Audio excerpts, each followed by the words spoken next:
All right, shalom, shalom. First and foremost, we're going to give all praises, honor, and glory unto Yahawah, BAHASHAM, YAHAWASHI, BAHASHAM, QADASH. Double honors unto the apostles, bishops, and elders of Great Millstone that rule well and taught us this truth through the Spirit. To the Akim, our fellow laborers, pushing the word out in truth and sincerity, risking their lives and freedom to do so now more so than ever. To the Akim YAHAWAH, listening and learning, being doers of the word and abiding in the faith. And to the speckled birds scattered abroad that look like the other nations but are truly Yasharala to the Spirit, Shalom wa Barakatam. This is your brother Ariyah. This is brother Kawakab. All right, we're just out here flowing through the Spirit, you know, being instant in season and out of season. All right, matter of fact, I'll start with that scripture. All right, you know, it gets cold. You know, we see the apostles and elders on down in New York. You know, it snows, it gets really, really cold up there, and you see that they're not seasonal Israelites. All right, they go out there all the time in rain, sleet, snow. If you don't see them out there, it's because it's really, really bad, you know, but they're out there all the time pushing the word out faithfully, as foolish as it may seem. For YAHAWASHI's sake, right? As foolish as it may seem to the world, being out there in the cold, you know, getting frostbite, you know, they still preach the word diligently and faithfully. All right, this is 2 Timothy chapter 4.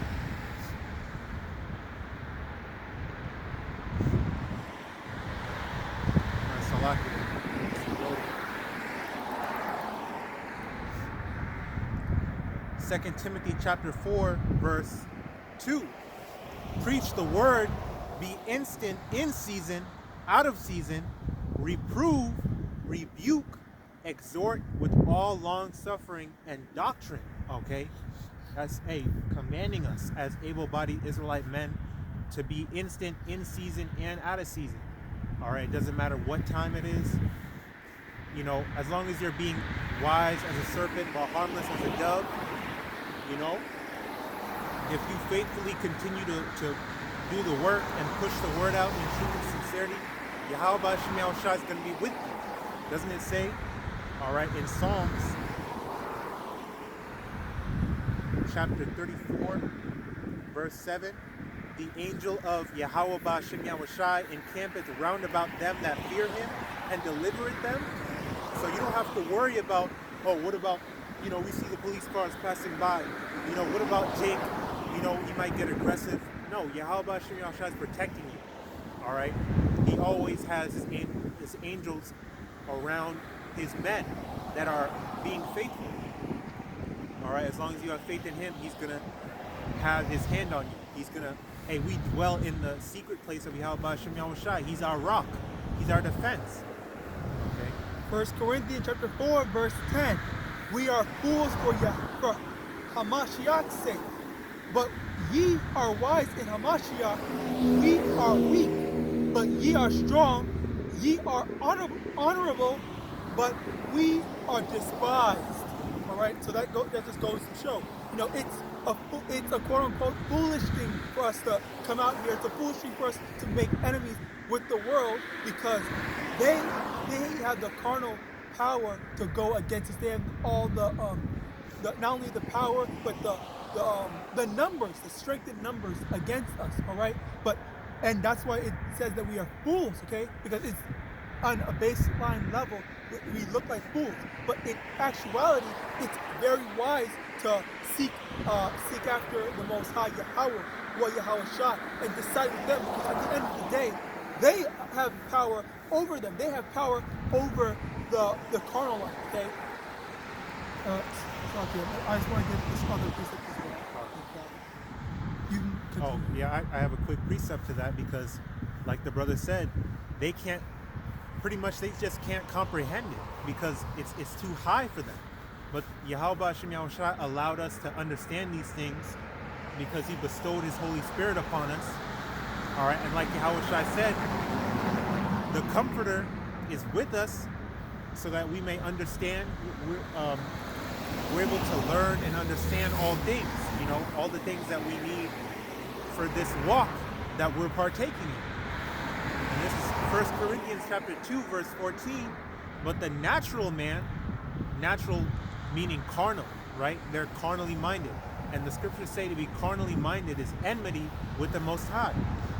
The natural man receiveth not the things of the Spirit of Yahweh, for they are foolishness unto him, right? He perceives us to be as fools because he doesn't understand why these men are out here faithfully coming out, you know, day in, day out, week in and week out, prophesying the word that no one even listens to.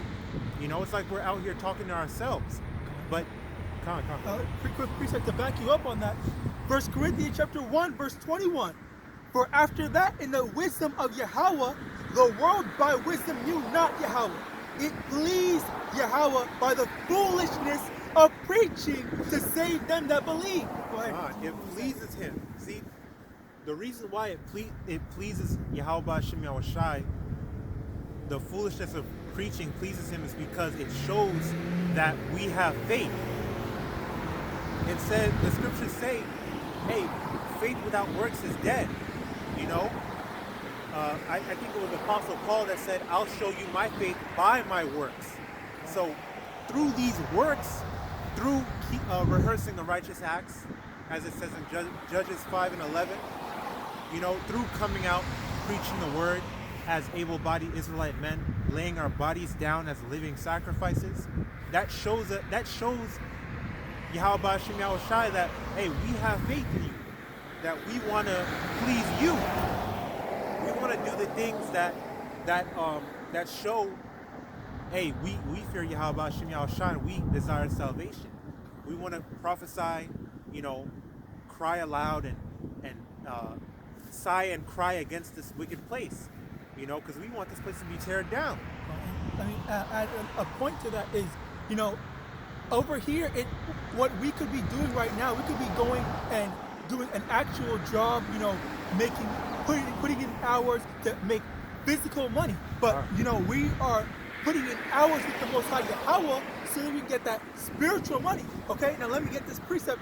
Matthew chapter 6, verse 19. Lay not up for yourselves treasures upon earth, where moth and rust doeth corrupt, and where thieves break through and steal, but lay up for yourselves treasures in heaven, where neither moth nor rust doeth corrupt, and where thieves do not break through nor steal. Okay, you see that that's why 1 Corinthians 1 and 21 said the foolishness of preaching. But it seems to the carnal man, it seems, you know, to the world that we are fools. Like, oh, look at these Power Ranger looking ass people, you know, these Power Ranger looking ass niggas. That's what they think of us, you know, going out there and preaching about, you know, some sort of quote unquote fairy tale and whatnot. It's like that type of stuff. That's the carnal. That's the foolishness of preaching. While, you know, in actuality, you know, what do we have to look forward to? We have the kingdom of heaven to look forward to. We have, you know, wealth that is immeasurable and way better than we could ever get from like all these celebrities have. You know, these celebrities with their mansion, their 100 acres and whatnot, you know, 50 pools and whatnot. We will have universes, we will have galaxies, planets all to ourselves. That it's an eternal weight of glory, as the scriptures say. All right. I think. That's where it says, this light affliction, which lasteth but for a moment, worketh in us a much more eternal weight of glory. You know, because this is going to pay off. You know, the Lord is not forgetful, you know, to forget our labor of love that we partook in. You know, 2 Corinthians chapter 4, verse 17. For our light affliction, which is but for a moment, worketh for us a far more exceeding and eternal weight of glory. Verse 18. While we look not at the things which are seen, but at the things which are not seen. For the things which are seen are temporal, but the things which are not are eternal.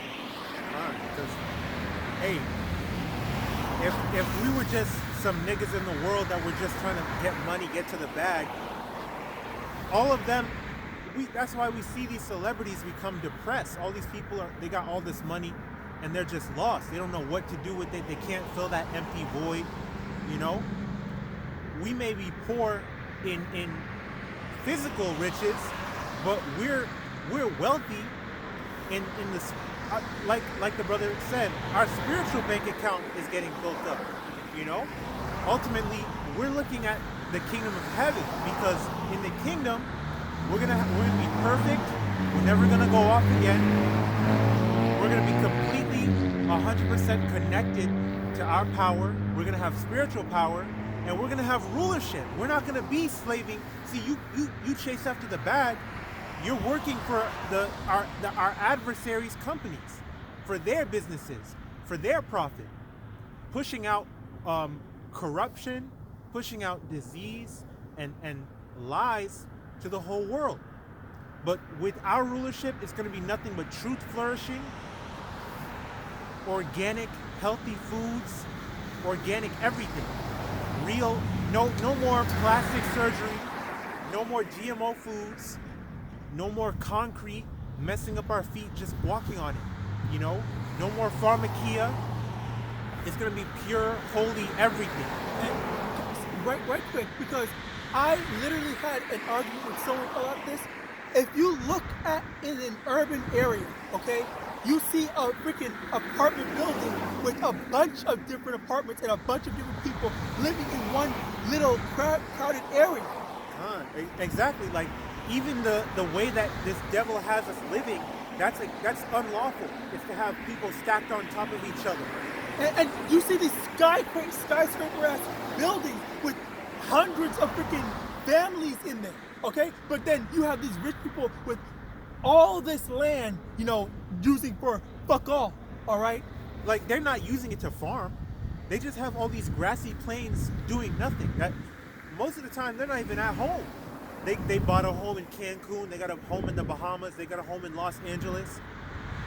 And they're not even there most of the time. They just got it just to flex, just to say I got it, just to show off their riches. Just to vacation in. That's wickedness, man. Meanwhile, you got people starving. Somebody did the math, a couple of people did the math. They had a discussion on Jeff Bezos' wealth. And they said that this man alone, by using 1/3 or 1/4 of his wealth, could end world hunger. All right, that shows you the state of this wicked world. See, no one's going to be starving in the kingdom. Just because we're going to have rulership doesn't mean that we're going to treat them like how Esau has treated the rest of the world. No, everyone's going to be good. You guys are going to be, you heathens are going to be happy with Israel and rulership, because Israel's going to rule according to righteousness. They're not going to rule according to greed, according to lust. Okay? And just to finish off, 1 Corinthians 2:14, for they are foolishness unto him, unto the natural man, neither can he know them because they are spiritually discerned. See, the people of the world can't understand spiritual things because they're spiritually discerned. Like if we go back to them looking at us on the streets as fools, right? Like garments. They say we look like Power Rangers. They say we have dresses on. This is spiritually discerned because this represents us mourning. Okay, that's why it's not about putting fringes on your t-shirt. It's about the garments that we wear at camp to show that, hey, we're vexed with this place. We're mourning. Okay, we're in the house of mourning. You know, that illustrates the men of the Lord, you know, in the chief places of concourse, fishing for the elect to be bid to the marriage so that we can get out of here. Okay? It's not a joyful thing to march and chant and sing about, you know? Really, the song that we're singing is a song of good news to the elect, but it's a balance of positive and negative, because the negative is, hey, we're about to come into Jacob's trouble. You know, although we have the kingdom to look forward to, you have to understand that you have to get ready. All right, that goes into building up your spiritual bank account, preparing your mind for the things that you're about to see, for the trial, the hour of temptation that we're about to go through. You know, it's all about balance. It's all about, you know, discerning the times and understanding what YAHAWAH and His wants and desires from us.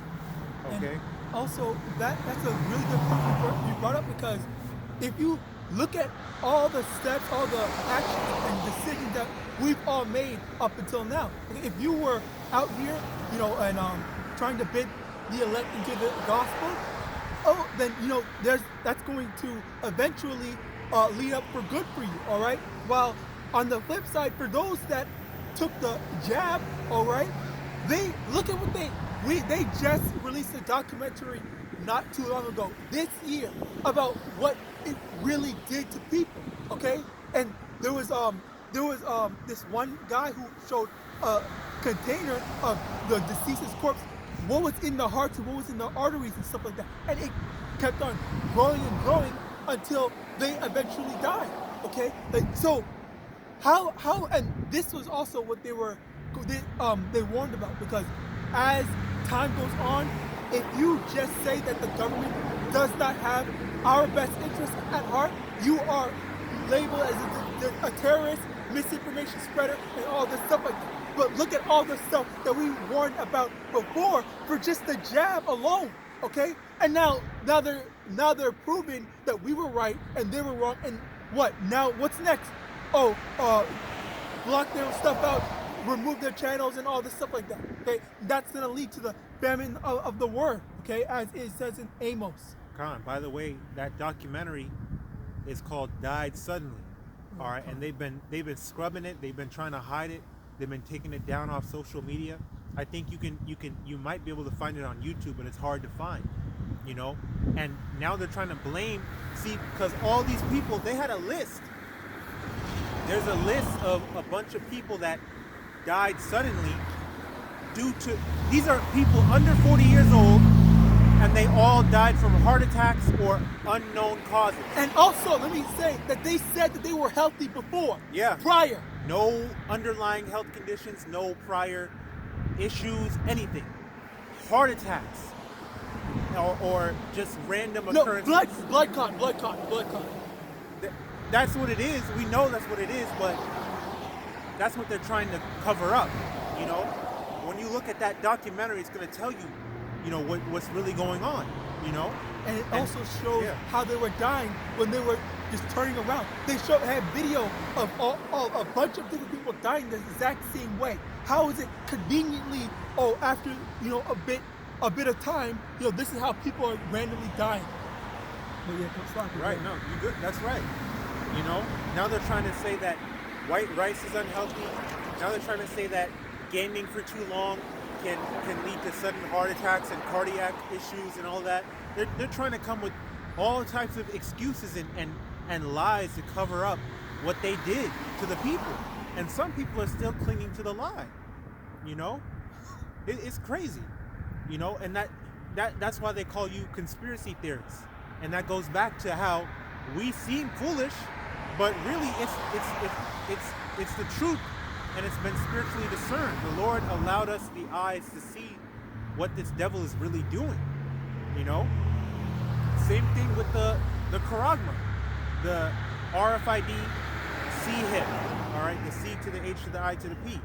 Okay, that's what there's recent news about Neuralink, Elon Musk's company. They're ready to put it in human brains in 6 months, and they demonstrated it on a monkey, about showing like this brain chip really works. You'll be able, even paralyzed people will be able to do things now. They'll be able to use smartphones and computers just with their brain power. Hey, that is going into the charagma. So that's showing you, hey, it will be in not only in your hand, but in your head as well. Okay? And they're rushing this. They're really trying to push this. They're really trying to accomplish this very, very soon. Okay? And we're out here warning you people, hey, don't take it. Pursuant to the book of Revelation chapter 13 towards the end. All right? Hey, that charagma is going to allow you to buy or sell. If you don't have it, you're going to be cut off from society. Okay? If you don't have it, you're not going to be able to move freely from place to place. We saw a taste of that with the venom, the jab. you know, the jab passports, okay? Hey, it's all, once you understand this truth, you see that it's all connected, okay? And this is 1 Peter chapter 5, verse 8. Be sober, be vigilant, because your adversary, the devil, as a roaring lion, walketh about, seeking whom he may devour. Okay? So this is why we have to come out here and warn the people, as foolish as it may seem, as unprofitable as it is in this world, right? We see the profit spiritually. Okay? We see the profit that it has, the reward that's waiting for us from YAHAWASHI, YAHAWASHI. All right? So we're going to continue to push the word out no matter what. YAHAWADAH, you know, until he shuts the prophet's mouth, we're going to continue to push the word out. All right? And with that, we want to give all honor, glory, and praises to YAHAWAH, BAHASHAM, YAHAWASHI, BAHASHAM, QADASH. Double honor to the elders and apostles of Great Millstone. And with that, we want to say Shalom. Shalom. All right? Shalom wa barakim to the elect. YAHAWADAH, we're a part of that number. You know, the Wadi YAHAWASHI, YAHAWASHI, Kayahara QADASH bestowed upon us to bring out this lesson and push forth this word. Keep pushing, keep praying, keep fasting, keep enduring, keep striving for the truth unto death, and keep abiding in the faith. All right? DTA Abad Babal, Kwame Yasharallah, stay strong, we're almost home. And blessings, honor, glory, and power be unto Yahweh, YAHAWASHI. Shalom. Shalom.